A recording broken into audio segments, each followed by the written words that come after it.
Hello बच्चों, मैं अस्तित्व राठौर अपने YouTube चैनल मैथ्स बाय अस्तित्व सर पर आप सभी बच्चों का स्वागत करता हूं। बच्चों, जैसा कि आप सब लोगों को पता है कि हम लोग लगातार आर.एस. अग्रवाल किताब पर इस समय काम कर रहे हैं और ये आर.एस. अग्रवाल की किताब आपके पुलिस, रेलवे, एयरफोर्स जितने भी नॉर्मल वनडे एग्जाम होते हैं उनके लिए बहुत महत्वपूर्ण किताब है। इसलिए इस किताब को बहुत अच्छे तरीके से तैयार करना है और आप लोगों को एक एक वीडियो को कंप्लीट रूप से देखना है। कोई वीडियो अधूरा नहीं होना चाहिए, हर वीडियो को कंप्लीट करिए। जिन बच्चों ने इसके पिछले पार्ट नहीं देखे हैं तो वो सबसे पहले इसके पीछे के पार्ट देखें, तब इसको आगे कंटिन्यू करें। एक एक सवाल सीखना है सर, कोई भी क्वेश्चन आपका कमजोर नहीं रहना चाहिए। चलो सर, फिर स्टार्ट करते हैं अपने इस आज के क्लास को। हाँ तो बच्चों, अब देखिएगा, बड़े बड़े क्वेश्चनों के आसान से सॉल्यूशन देखने हैं आपको। बस ध्यान से एक एक सवाल को समझिएगा। जैसे कि देखिएगा, प्रश्न नंबर 63 आपके सामने लिखा हुआ है कि एक व्यक्ति ने अपनी संपत्ति को इस प्रकार विभक्त किया कि उसकी पुत्री तथा पत्नी का भाग, ये देखो पुत्री और पत्नी के बीच अनुपात है, तथा पत्नी तथा पुत्र के भाग में से प्रत्येक 3:1 है। अब बस यहीं से मेरे दिमाग में मेरी बात बहुत अच्छे तरीके से समझ पाएंगे आप। देखिएगा, पुत्री मतलब डॉटर और पत्नी मतलब वाइफ का अनुपात 3:1।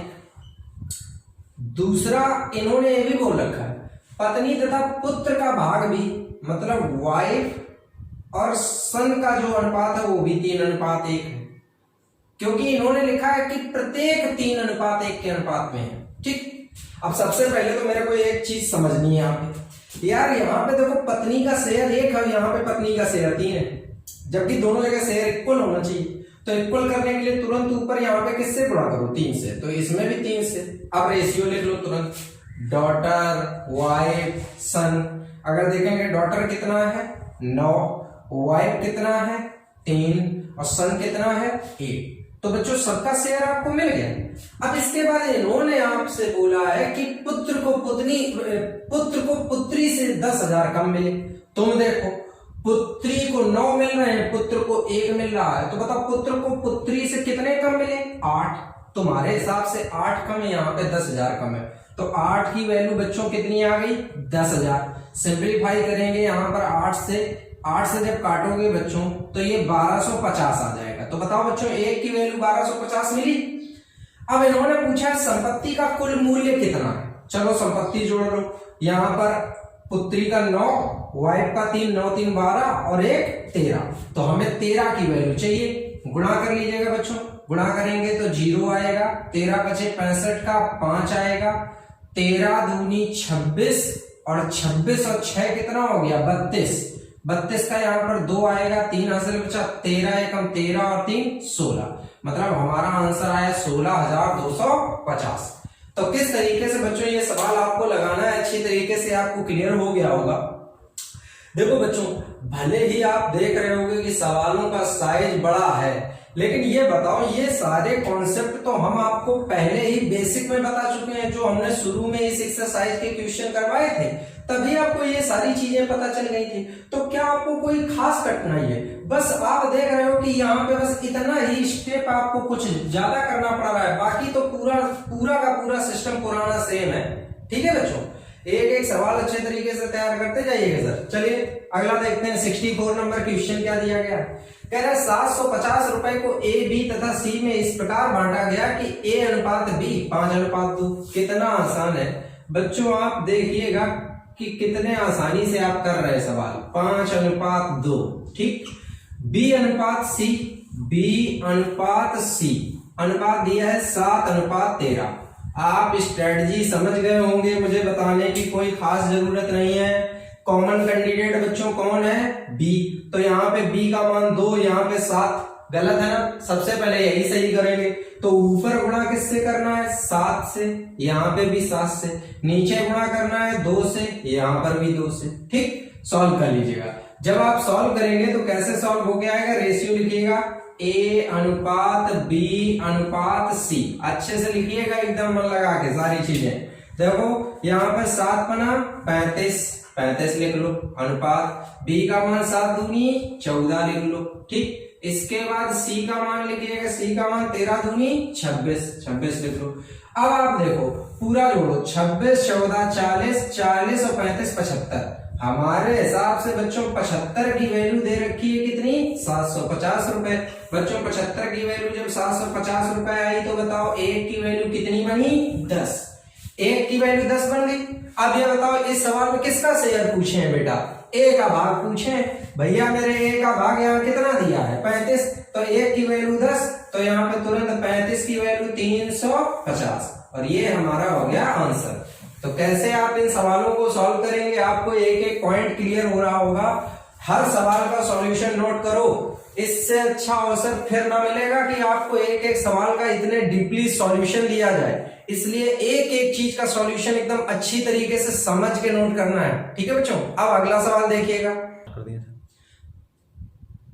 हेलो बच्चों, अब देखिएगा यहाँ पर अगला क्वेश्चन, यहाँ पर क्या दिया गया है, 65 नंबर क्वेश्चन, जरा सही तरीके से देखिएगा क्या दिया गया है। 530 रुपए को एबीसी में इस प्रकार बांटा गया है कि ए को बी से 70 रुपए अधिक मिले तथा बी को सी से 80 रुपए अधिक मिले। इनके भागों का अनुपात ज्ञात करो। देखो बहुत ध्यान से आपको ये सवाल समझना है, बड़े आराम से सारी चीजों को समझिए। सबसे पहले यहाँ पर देखिएगा, तीनों कैंडिडेट बुला लो, ए बी सी जो भी है, ठीक। अब उल्टे क्रम में देखो, बी को सी से 80 अधिक मिले, तो मतलब जितना भी तुम सी को अमाउंट दोगे, ठीक, जितना भी सी को दोगे उससे ये 80 अधिक है, तो ये 80 ज्यादा है, ठीक, कोई दिक्कत नहीं, अभी सिर्फ हम लिख रहे हैं। फिर लिखा है ए को बी से 70 अधिक मिले हैं, ए को बी से 70 अधिक मिले हैं, तो यहां पर देखो इसके शेयर से ये 70 अधिक है। अब जरा गौर करना, थोड़ी देर के लिए यहां दिमाग लगाओ यार, ये सोचो कि अगर हम देख रहे हैं तो इसकी तुलना में ये कितना प्लस है, 80 प्लस है, ठीक। और जब इससे ये 70 ज्यादा होगा तो सोचने वाली बात ये है कि 70 अगर ज्यादा हो गया तो 150 ज्यादा हो जाएगा। तो कहने का मतलब थोड़ा सा दिमाग लगाओ, इस चीज को यहां मत लिखो, आप यहां लिखोगे तो कंफ्यूजन क्रिएट हो जाएगा। थोड़ा ध्यान दो, ये 150 अधिक हो गया। अब पूरा सही तरीके से क्लियर करो, इससे ये 80 अधिक, ठीक, मतलब ये क्वेश्चन प्लस 80, और इससे ये 70 अधिक, तो जब इसमें 70 जोड़ोगे तो ये कितना हो गया, 150। अब थोड़ी देर के लिए आप लोग कॉमन सेंस लगाओ यार, अगर हम देखो कि इसके शेयर से 150, इसके शेयर से 80 मान लो हम निकाल के अलग कर ले, तो ये बताओ 150 80 230 अलग हो गया। एक बात बताओ, टोटल शेयर 530 है और 530 में से तुमने 230 तो अलग कर लिए, तो 230 जब अलग कर लोगे तो बचा कितना, 300 बचा। अब ये बताओ जरा गौर से देखो, अगर तुम इससे 80 और इससे 150 अलग कर लोगे तो देखो इसका शेयर इसका शेयर इसका शेयर बराबर हो जाएगा। ये बताओ 300 को अगर तीनों में बराबर बराबर बांटोगे तो कितना कितना मिलेगा, 100 100 100, तो 100 और ये 150, टोटल शेयर कितना 250, 100 और 80 180, और इसका बच्चों कितना है 100। देखो 0 से 0 सिंप्लीफाई कर लीजिएगा तो आपका बनेगा रेशियो 25 18 10, और यही हमारा बच्चों क्या हो गया, आंसर। तो कैसे आप इसको सॉल्व करेंगे, आपको अच्छी तरीके से ये पॉइंट क्लियर हो गया होगा। बहुत आसान सवाल है, केवल सही तरीके से समझ लीजिएगा। जितना शेयर ज्यादा हुआ करे उस शेयर को तुरंत अलग कर लिया करो और उसको घटा लो।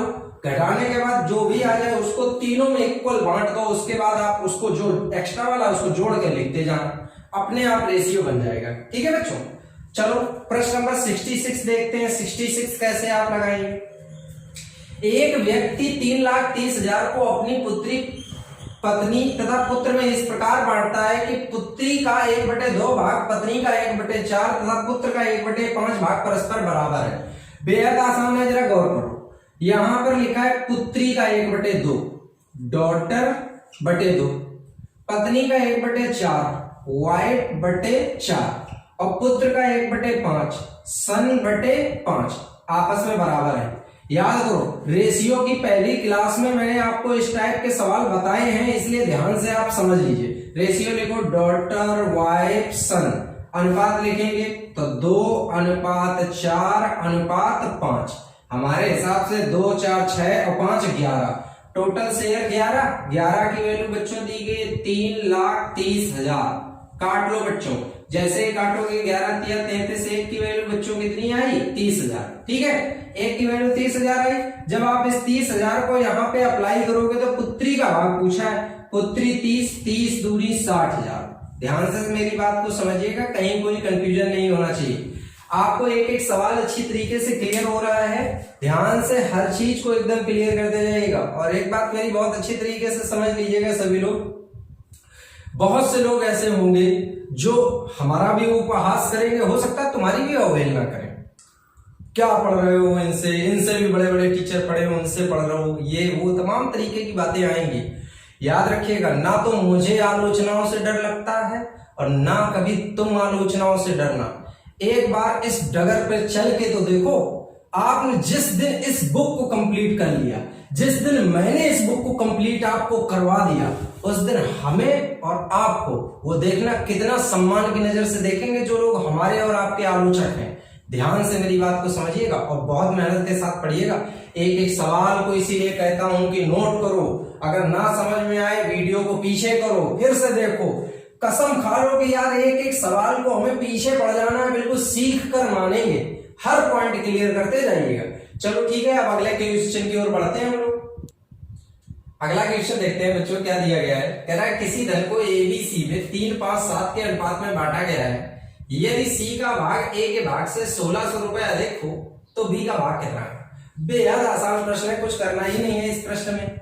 ABC देखिएगा, सबका शेयर अगर आप यहाँ पे लिखेंगे तो आपको शेयर का अनुपात यहाँ पे दिख रहा होगा 3, 5, 7। ठीक बच्चों, अब इन्होंने कहा है कि C का भाग A के भाग से 1600 अधिक है। तुम देखो C का भाग A से क्या अधिक है 4, और 4 की वैल्यू अगर 1600 लिखोगे तो बताओ 1 की वैल्यू बच्चों आ गई 400। ठीक, 1 की वैल्यू 400 मिली। प्रश्न पूछा गया है B का भाग ज्ञात करो। ये बताओ B का भाग कितना है 5, अगर 1 की वैल्यू 400 तो 4 पंचे 20 मतलब 2000 रुपए। तो ये इसका आंसर हो गया। किस तरीके से आप बच्चों सॉल्व करोगे समझ आ गया होगा अच्छी तरीके से। अगला भी प्रश्न बेहद आसान है, ध्यान दीजिएगा। एक व्यक्ति के खर्च और बचत का अनुपात 26:3 है। भैया जी 26 खर्चा करता है, 3 बचाता है। एक बात बताओ, तुम्हारे हिसाब से इसने 26 खर्चा करके 3 बचा लिए तो इसका मतलब कमाए कितने 29। तुम्हारे हिसाब से 29 कमाए, और यहाँ पे देखो वैल्यू सवाल में दे रखी है 14,500।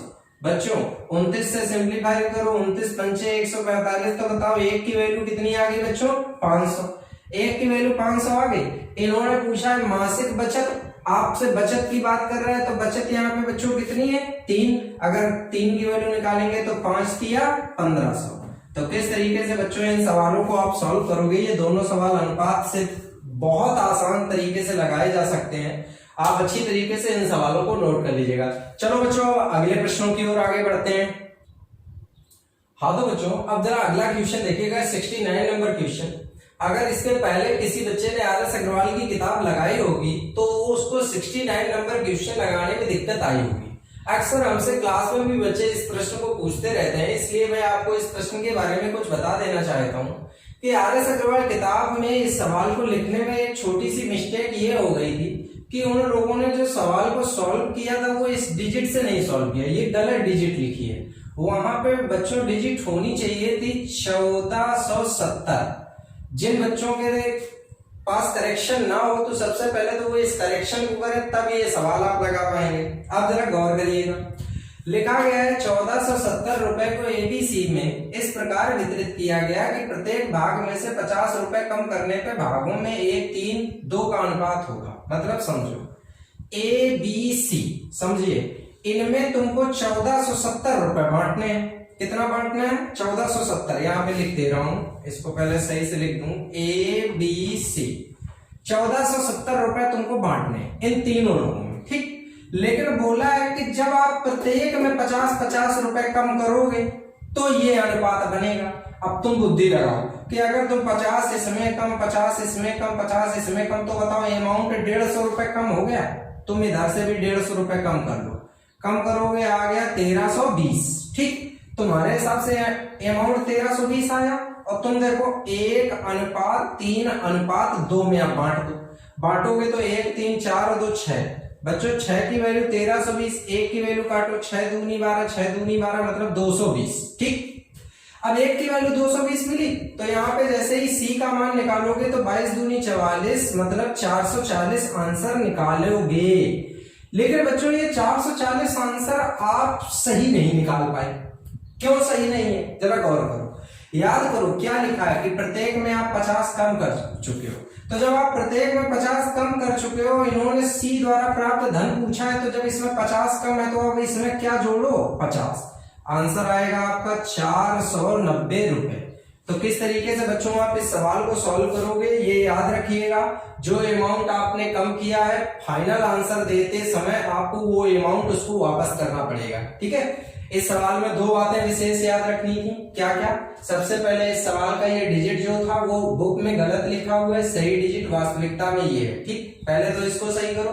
और दूसरा ये कि जब मैंने प्रत्येक में 50-50 कम किया तो टोटल अमाउंट में से 150 कम करके सवाल लगा लो और उसके बाद आप फाइनल आंसर देते समय वही 50 आप उठा के जोड़ दो। ठीक, क्लियर हो गया। अब देखो 70 नंबर सवाल आप कैसे लगाओगे बच्चों। लिखा है 94 को 2 भागों A तथा B में इस प्रकार विभक्त किया गया कि A के 5वें और B के 8वें भाग का अनुपात 3:4 है। मतलब समझो कैसा है, A/5 अनुपात B/8 बराबर दिया है 3:4। ठीक, अब इसको सही तरीके से लिखो, 5 तिया 15, 8 चौको 32, मतलब आ गया A अनुपात B बराबर आ गया 15:32। अब इसको जोड़ लो, तुम्हारे हिसाब से बनेगा 47 और 47 की वैल्यू दी गई है 94, तो 47 की वैल्यू अगर 94 बच्चों कर दोगे तो 47 दूना 94 मतलब 1 की वैल्यू आपको क्या मिली बच्चों 2। अब जब बेटा तुमको 1 की वैल्यू 2 मिल गई, A का मान पूछा गया है, A का मान कितना है 15, तो 15 दूनी 30 आंसर आ गया। तो किस तरीके से आप इन सवालों को लगाओगे आप अच्छी तरीके से समझ गए होगे। इस वीडियो में मैंने जो भी बातें आपको सिखाई हैं वो अच्छी तरीके से आपको समझ में आ गई होंगी। अच्छी तरीके से इस चीज को तैयार कर लीजिएगा। इसके अलावा सारी चीजों को ध्यान में रखते हुए एक बात फिर से मैं आपको समझाऊंगा, वीडियो को क्या करना है, सब्सक्राइब भी करना है, शेयर भी करना है, लाइक भी करना है और दूसरों को भी बताना है कि नहीं इस वीडियो के माध्यम से आप अपनी RS अग्रवाल की किताब अच्छी तरीके से तैयार कर सकते हो। मेरी बात समझ गए ना। ठीक है,